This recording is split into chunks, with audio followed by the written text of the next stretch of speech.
Suppose R is a relation in N, where N is the set of natural number, and it is defined as the ordered pair x comma y belonging to R if and only if x plus 2y equals to 8. We need to express R and its inverse as sets of ordered pair. Okay, let us begin. Now here, let's try to understand the problem first. It's given here that R is a relation in this set of natural number. This simply means that our relation R is going to be such that it is a subset of the Cartesian product of the natural number with itself. So when we take the Cartesian product of the natural number with itself, from that set we're going to pick up some very specific values of order, very specific ordered pairs, and these ordered pairs are going to be elements of the relation R. Our goal will be to find those ordered pairs, and there is a relationship. How do we find out the ordered pairs? So we have to follow this relationship that x plus 2y equals to 8. Let's use this equation. We have x plus 2y equals to 8.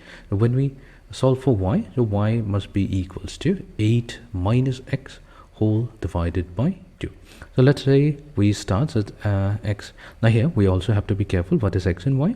So here x comma y, it's mentioned here that it belongs to the set R.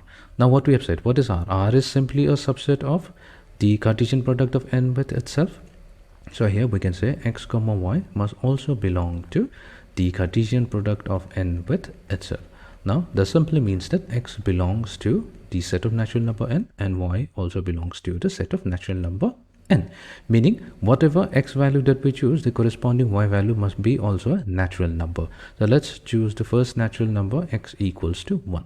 Now what do we get when we choose x to be equals to 1? That in that case y is giving us 8 minus 1, so that's 7 over 2. Is this a natural number? No, this is not a natural number. So here we'll say that this does not belong to the set of natural number. So here we cannot form a relation between x and y. Okay, next we choose x to be equals to 2. So when we choose x equals to 2, then the corresponding y value that will be equals to 8 minus 2, that's 6. 6 divided by 2, that's 3.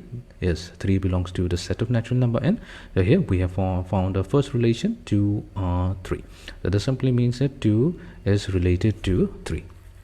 Next, if we choose x to be equals to 3, we're going to get a fraction, so we're going to skip that value.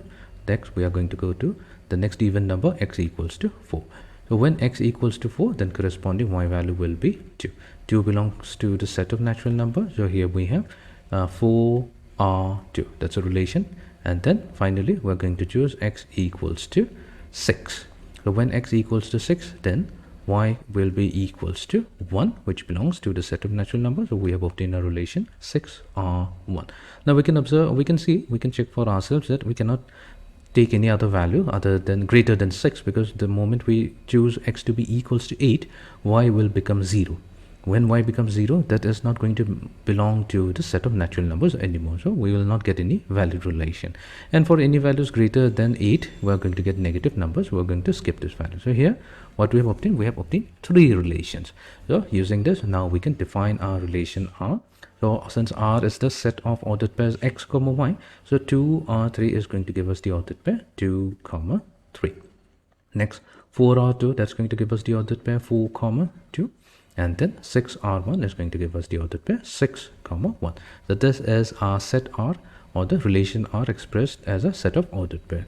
Now that we have R, we can immediately define its inverse. All we have to do is flip this position of the ordered pairs, or position of the elements inside the ordered pair, meaning 2 comma 3 will become 3 comma 2. 4 comma 2 becomes 2 comma 4, and 6 comma 1 simply becomes 1 comma 6. So that is the relation R inverse expressed as the set of ordered pairs.